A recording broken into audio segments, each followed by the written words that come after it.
So we talked about Night of the Living Dead. There was a remake of Night of the Living Dead done in the 90s. That's right, remakes aren't a recent thing. They've been around for a while.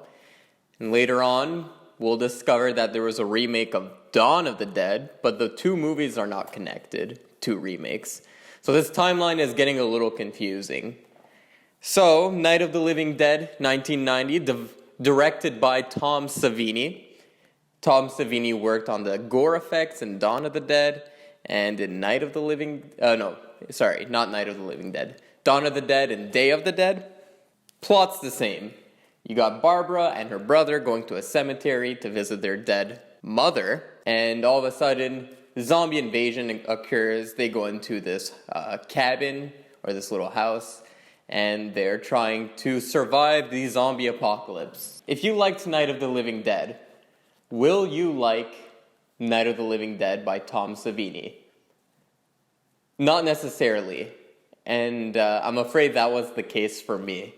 The main problem I had with this movie is that the story of Night of the Living Dead, it's nothing complex. This movie came out in 1968, and it's the first zombie movie, quote-unquote, the first.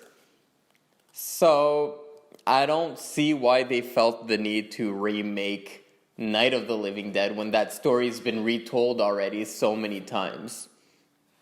But I get it must have been a passion project for Tom Savini, and he gets George Romero to collaborate with him as well. He's credited as a producer on this.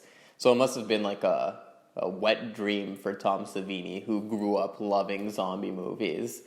But alas, here we are, and we get a bit more of the same, and this doesn't really push the genre in any way. A lot of what Night of the Living Dead does right is redone in this movie, so it's not really as exciting seeing it the second time around. There are some cool parts.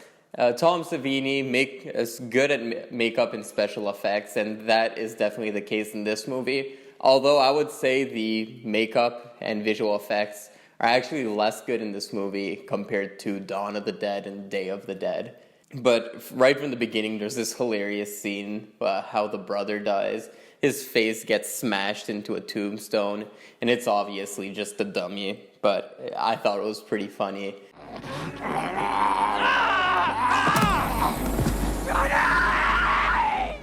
And in the beginning as well, there's this zombie who probably a dead guy in a hospital, and he's walking, and we get his fucking hairy ass right in your face. That was a different, interesting choice by Tom Savini right there. I wonder who was the actor who chose to expose their hairy ass on camera. The one thing this movie does way better than the original, in my opinion, is that they fixed the character of Barbara. If you guys look back at my Night of the Living Dead review, I find Barbara's a little annoying.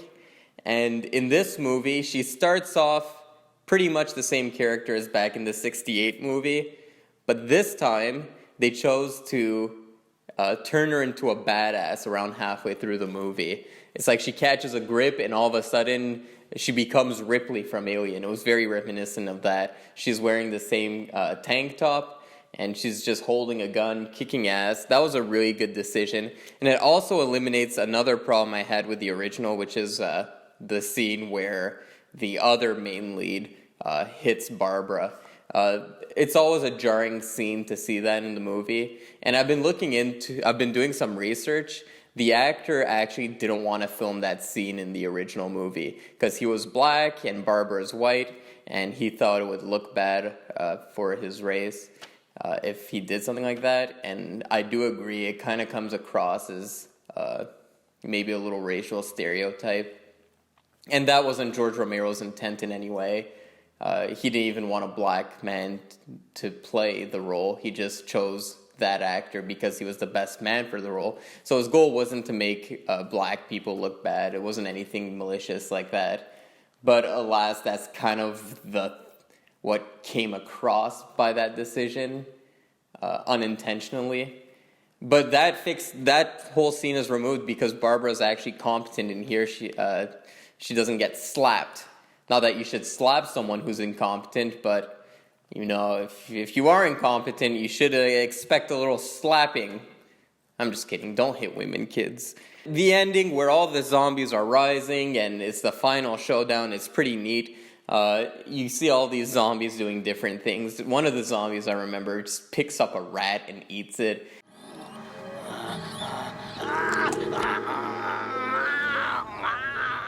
And I think he actually ate the rat and put it in his mouth.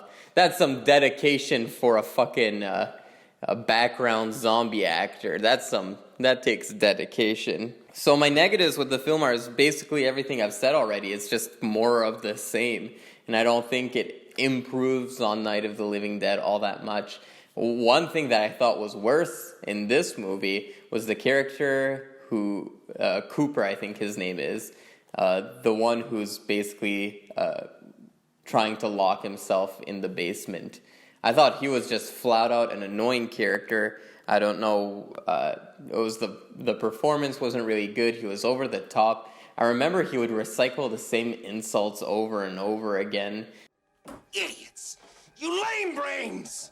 He was just a bad character, and he was a dick in the original movie, but he was more tangible. He wasn't an over-the-top dick. That was one thing I did not like about Savini's retelling of the story.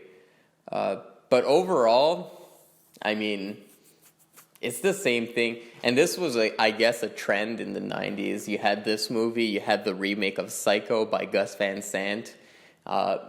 So remakes were kind of making a comeback in the 90s. Not a comeback, but they were kind of a thing in the 90s. Savini, I'll give him the benefit of the doubt. He was really attached to the source material, and he really wanted to put his own spin on it. But unfortunately, it doesn't really stick the landing. Only change he made that was worthwhile was making Barbara competent. And by the way, I was looking into that too. Romero didn't want Savini to change the character of Barbara that drastically, but he went against... Savini went against Romero and just said, fuck it, I'm going to do it anyway. So that was a good move on Savini's part. And but overall, just your average movie. I'm giving it a 5 out of 10. It wasn't bad. It wasn't too long. It was just more of the same. And I'm like about halfway through this marathon, almost at halfway. And the movies that aren't sticking out are gonna like just slip my memory, and I can unfortunately see this movie slipping my memory. So, did you watch the remake of Night of the Living Dead? Are you angry that they did a remake of Night of the Living Dead back in the 90s? Comment below, let me know. I want to hear from you guys. You know, you guys are too shy to comment, you know? You should comment. I love talking to you guys. I'll respond. Don't worry. No judgment. You can say whatever you want. Just don't say anything mean about my face. I can't do anything about it except maybe some facial reconstruction surgery. But yeah, just comment below. Let's have a conversation. George Romero's Night of the Living Dead.